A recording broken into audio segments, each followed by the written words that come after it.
Homens a caminho. O século XIX foi o século da imigração.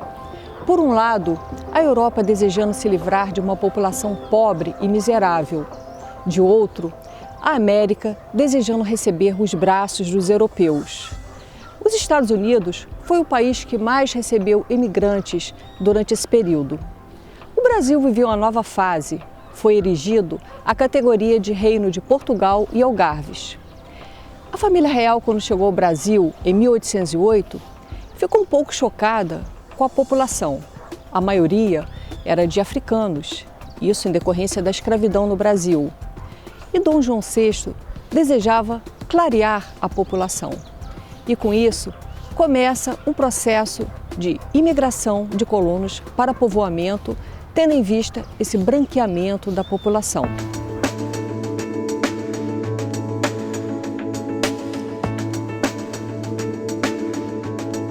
A colônia de Nova Friburgo começou a ser sonhada em 1817, quando o governo suíço, em busca de uma solução para a crise econômica e agrícola que o país enfrentava, propôs à monarquia portuguesa a concessão de terras brasileiras para abrigar os colonos suíços. A proposta do cantão de Freiburg, Nicolau Sebastião Gachet, solicitava as terras de Santa Catarina e incluía a administração da colônia por uma empresa suíça.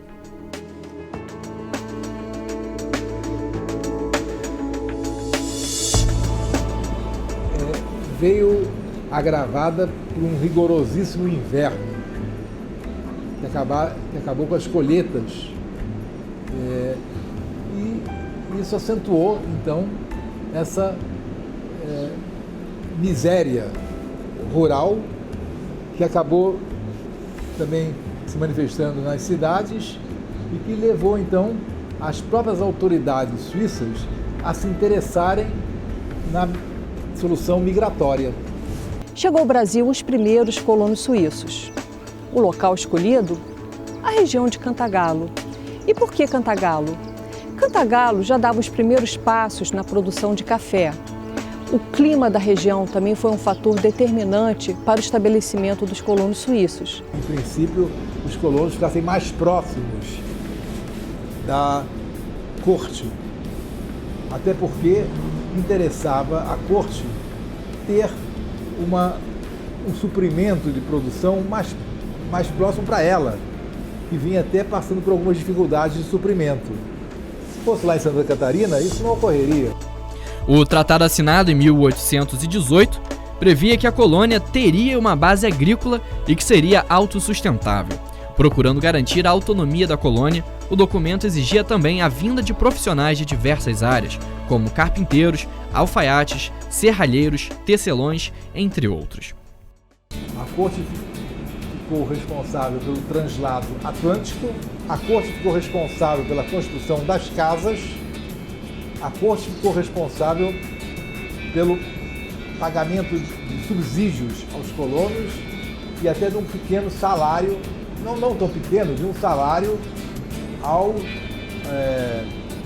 às pessoas envolvidas com a administração da colônia. O Estado também ficou incumbido de financiar a vinda dos colonos para o país e o translado até a vila de Nova Friburgo. Era também responsabilidade do Estado, nos primeiros 2 anos, fornecer subsídios para o sustento das famílias, bem como animais e sementes para o plantio. Em 1818, o imperador determinou que a fazenda no Morro Queimado, pertencente ao distrito de Cantagalo, situada a cerca de 1.000 metros de altitude, na região serrana fluminense, fosse comprada para abrigar os colonos. O governo pagou por tudo que tinha na propriedade, inclusive os escravos. Adquiriu ainda 2 fazendas menores próximas ao terreno, as fazendas São José do Ribeirão e a Córrego Dantas. Ao longo das terras foram construídas 100 casas, distribuídas em 3 áreas da fazenda no Morro Queimado, começando pelo que hoje seria o Paissandu, passando pela Praça Getúlio Vargas até o bairro da Village, que mantém o nome de origem. Porque a cidade foi dividida da seguinte maneira: ali onde a Praça Getúlio Vargas era a vila propriamente dita. Village era a Village de baixo. Village de cima no Marcílio Dias, Village. Village quer dizer subúrbio, porque você vai considerar que nessa época, para você sair da praça hoje, né, para Marcílio Dias era um horror, né, porque o rio era todo em curvas. Ele só foi canalizado aqui nas avenidas, em 1881. A fazenda do Morro Queimado foi transformada em vila por um decreto antes mesmo das terras serem distribuídas entre os colonos. Para cuidar dos assuntos da nova vila, foi nomeado um inspetor Monsenhor Pedro Malheiros Miranda, que provavelmente foi o responsável pela compra da fazenda do Morro Queimado e, posteriormente, por futuras medidas aplicadas à colônia nos primeiros anos de colonização. E assim é criada a Vila de Nova Friburgo em 1820. Por que teve esse nome Nova Friburgo? Isso em função da maioria dos colonos virem da região de Friburgo, na Suíça. Quando os suíços chegaram nessa região, já encontraram aqui fazendeiros luso-brasileiros. Eles gostaram da presença dos suíços. Afinal de contas, a vila teria uma Câmara Municipal que cuidaria da administração da região e ainda teria foros de justiça.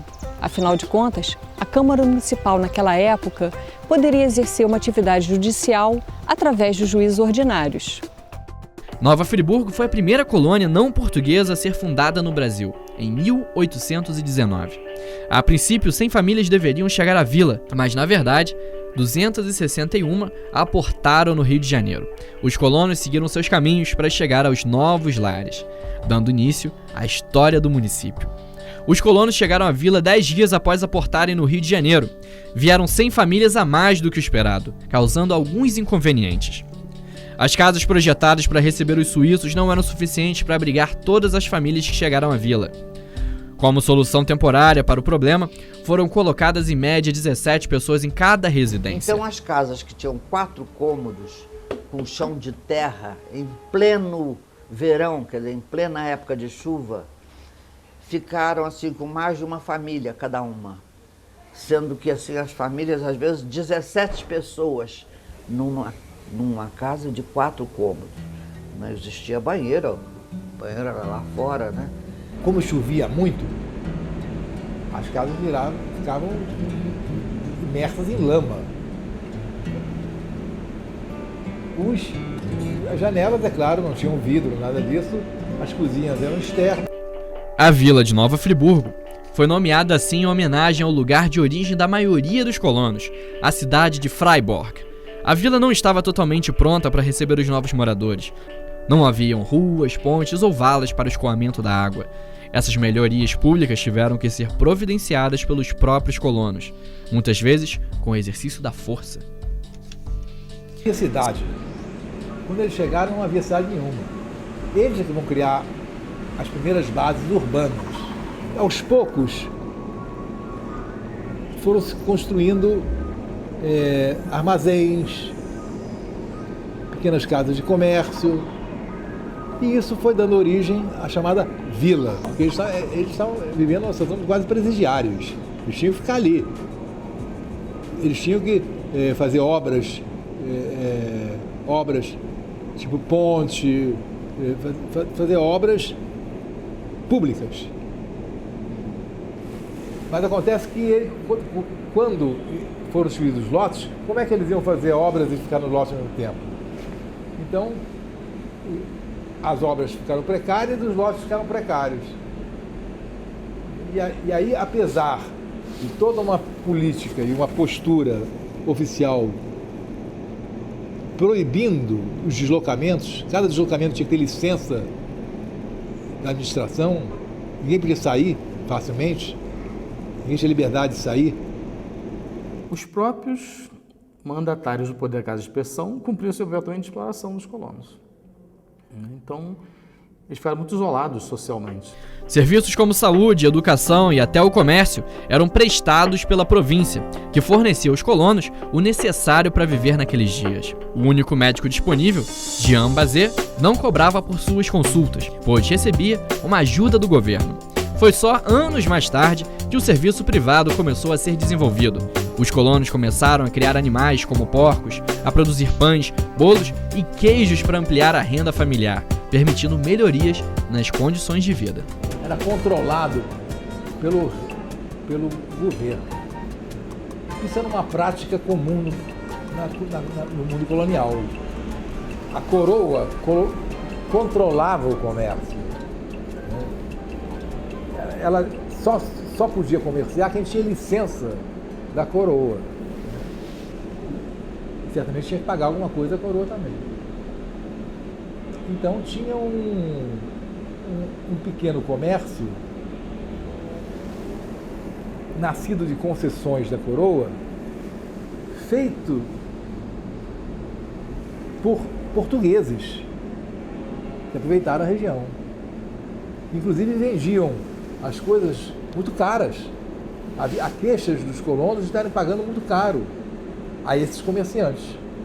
Então essa rede comercial pequena que atendia aos colonos era em boa medida portuguesa.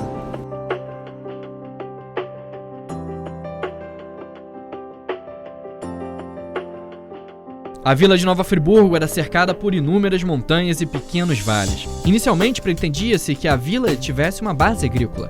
Porém, as terras doadas aos colonos eram, em sua maioria, impróprias para o cultivo, pois as elevações e terras rochosas dificultaram o desenvolvimento da agricultura.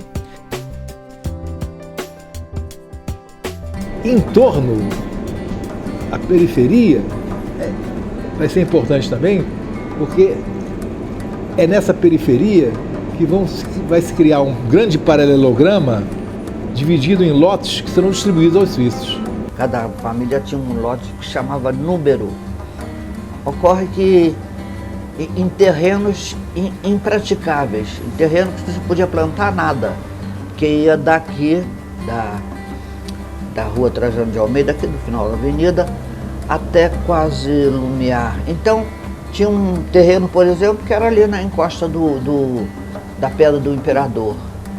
Essas dificuldades fizeram com que muitos colonos saíssem em busca de novos terrenos mais prósperos. Essas novas explorações levaram à abertura de caminhos pelo Vale do Rio Macaé.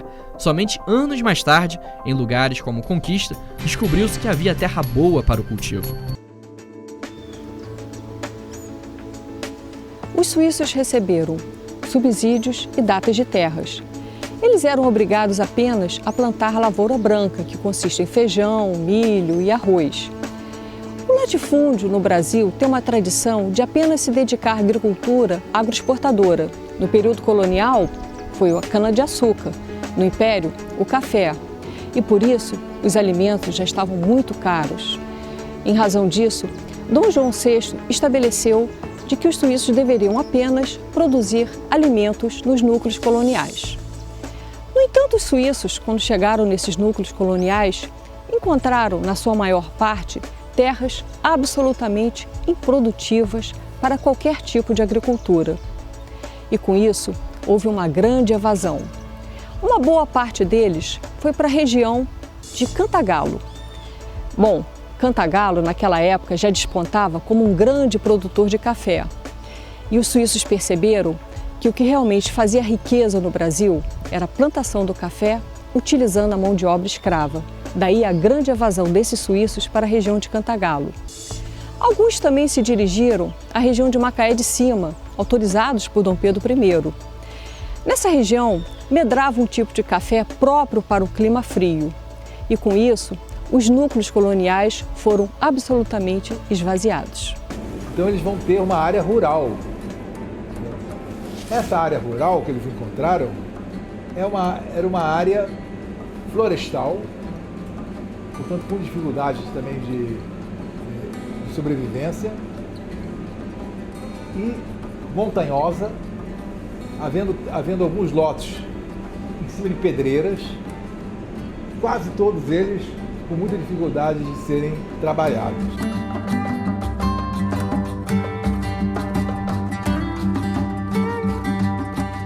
Outro fator que atrapalhava a ocupação dos lotes e o início do plantio era a densa vegetação existente na fazenda. Em 1821, um ano após os sorteios dos lotes, o colono Jean Grand foi contratado para abrir caminho e facilitar o acesso aos lotes mais distantes. Então os suíços encontraram um núcleo urbano precário e, ao serem distribuídas as terras eram mais precárias ainda. Então, praticamente, eles tiveram que se virar em terras inóspitas de difícil sucesso agrário, razão pela qual houve uma grande dispersão. Quase metade da colônia se dispersou em 3 anos. Os colonos suíços que se estabeleceram em Macaé de Cima plantaram café, milho, que vendiam os tropeiros, e ainda trabalhavam como artífices na vila. Mas os que mais prosperaram foram os que se dirigiram para Cantagalo e se tornaram grandes fazendeiros na região. Aí, apesar de toda uma política e uma postura oficial proibindo os deslocamentos, cada deslocamento tinha que ter licença da administração, ninguém podia sair facilmente, ninguém tinha liberdade de sair. Apesar disso, acabaram saindo, por bem e por mal. Houve até, digamos, no caso de São Pedro da Serra, por exemplo, um pedido ao imperador para arrumar novas terras, porque aquelas não serviam. O imperador aceitou as chamadas terras do Vale do Macaé, que acabaram dando origem também ao núcleo de São Pedro da Serra. Na época seria o núcleo de São Pedro, ganhando esse nome até por homenagem a Dom Pedro I, que teria feito a concessão para os colonos buscarem novas saídas, novas terras. Colonos e suíços e alemães, cansados da distribuição de terras improdutivas por parte do governo, acabam explorando a região de Nova Friburgo e descobrem uma área de terras bem férteis. Essa área vai ganhar muita importância e, em meados do século XIX, acaba se transformando, sendo erigida a categoria de freguesia de São José do Ribeirão. O que nós temos hoje dessa região de São José de Ribeirão é a área de Amparo e Vargem Alta. Essa região foi muito produtiva, com terras férteis, onde se plantava o café e a lavoura branca. Amparo, até meados do século XX, foi um grande celeiro agrícola do Rio de Janeiro. E Vargem Alta hoje é o segundo maior produtor de flores do Brasil. Por isso, se hoje formos à região de Amparo e Vargem Alta, vamos encontrar lá muitos descendentes de colonos suíços e alemães. Então, eles começaram a se dispersar. Foram para Cantagalo, Em 1821, eles conseguiram, com Dom Pedro I, irem para Lumiar, porque lá a terra estava mais fértil e tinha mais coisa. Então já começaram a povoar Lumiar em 1821. Ocorre que já tinha uma família lá, a família de Ruri, mas eles então se adaptaram lá. Outros foram para Cantagalo, outros para Minas, outros para Espírito Santo, e a vila esvaziou um pouco. Logo de início ficou tão precária que foi criado no Rio de Janeiro uma sociedade filantrópica, formada por suíços no Rio de Janeiro, com ramificações em Londres, para trazer mantimentos para eles. Porque eles ficaram sem mantimentos.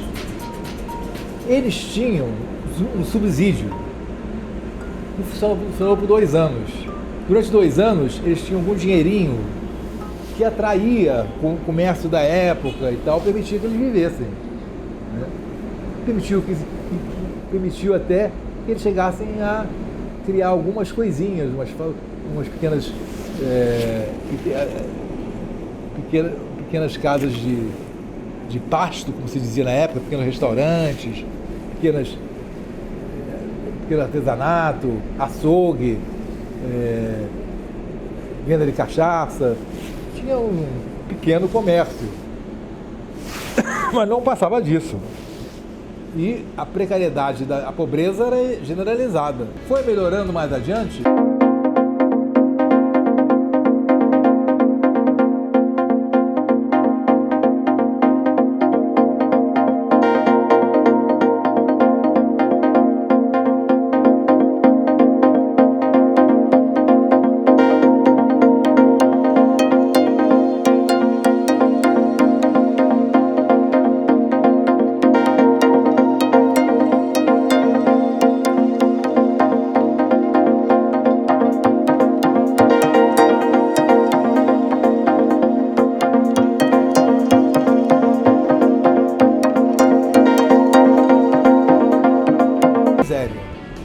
alemães vieram com outra motivação. Primeiro, eles foram praticamente recrutados por um agente de Dom Pedro, Anton Schäfer, que foi para a Alemanha para recrutar alemães. E a ideia aí, nesse caso, já era recrutar para criar soldados alemães. Em alguns casos, soldados que fossem ao mesmo tempo colonos também, para áreas de fronteira. Então, e havia também outros interesses de agentes alemães que tinham terras na Bahia, ligadas inclusive à expectativa de exploração de diamantes, e que estavam interessados em buscar imigrantes para trabalhar lá.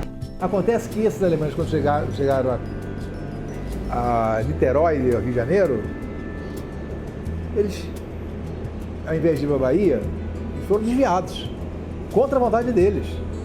Eles ameaçaram até sublevar. Nós não íamos para a Bahia? Não, iam. Agora vocês vão para uma nova região, uma colônia muito bonita no interior da província do Rio de Janeiro. Com a diáspora de colonos suíços para a região de Cantagalo, Dom Pedro I resolve dar alento à colônia de Nova Friburgo. Em 1824, traz um grupo de 324 colonos alemães, mas cometeu o mesmo erro. Resolveram dar as terras abandonadas dos colonos suíços aos alemães e, com isso, nova diáspora dos colonos alemães para a região de Cantagalo.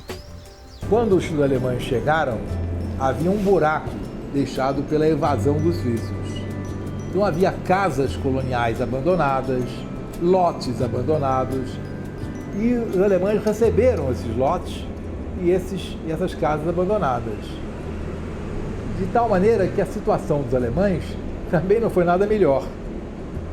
Eles pegaram a sobra dos suíços. Tanto assim que eles eram referidos por documentos na época como os miseráveis alemães. Porque eles passaram uma miséria semelhante aos alemães, semelhante aos suíços. Os novos moradores não eram católicos como a maioria das pessoas na colônia, seguiam a religião luterana. Pelo grande número de fiéis, o Império permitiu que a religião fosse praticada na vila, desde que os cultos fossem realizados discretamente em ambientes que não lembrassem templos. Os casamentos realizados pelo pastor luterano Friedrich Sauerbrunn não tinham valor legal. Mais tarde, em 1857, é inaugurado na vila de Nova Friburgo o templo da Igreja Luterana. Embora tivessem sido aceitos como protestantes, eles só podiam realizar os cultos em lugares não públicos. Nada que fosse ostentado publicamente. Diferente dos suíços, os imigrantes alemães chegaram a Nova Friburgo com pequenas quantias, que ajudou a aquecer a economia da vila. Primeiro, os alemães asseguraram a própria continuidade da colônia. As famílias alemãs, de certa maneira, deram um alento à colônia, porque a colônia estava caindo. Eles apareceram, substituíram os suíços, e conseguiram alguns se manter aqui. Outros também saíram daqui também. Basta dizer que as regiões periféricas aqui, Cantagalo, Bom Jardim, está cheio de colonos alemães, Ertal, Emmerich, tudo é alemão, que saiu daqui. Então, eles também vieram aqui e passaram pela mesma pressão e a mesma solução, que era a saída do lugar. Era a saída. A outra, que eu acho mais substancial, é uma contribuição para a quebra do monolitismo religioso. Com a chegada dos protestantes, e não foram poucos, foram cerca de mais de 300 alemães, isso aí quebra um pouco esse monolitismo, né? E isso com repercussão em todo o Império. O Império era católico. Agora, agora tem que aceitar um núcleo protestante. Muitos povos passaram a criar raízes em Nova Friburgo. Em 1890, chegaram à vila imigrantes portugueses, italianos e sírios, sendo a influência suíça a mais forte. Mas tem muito mais mistério na história de Friburgo que a gente já sabe, né? O mistério continua. Eu acho que esse mistério não estou inventando história. O acumulado até agora permite aos demais pesquisadores dizer que tem muito mais, né? E são coisas fabulosas. Nova Friburgo, não obstante o fracasso do núcleo colonial, continuou a prosperar. Freguesias como São José do Ribeirão, Nossa Senhora do Paquequer, que hoje é Sumidouro, tinha uma intensa atividade agrícola. Já a vila de São João Batista se beneficiava com o trânsito dos tropeiros.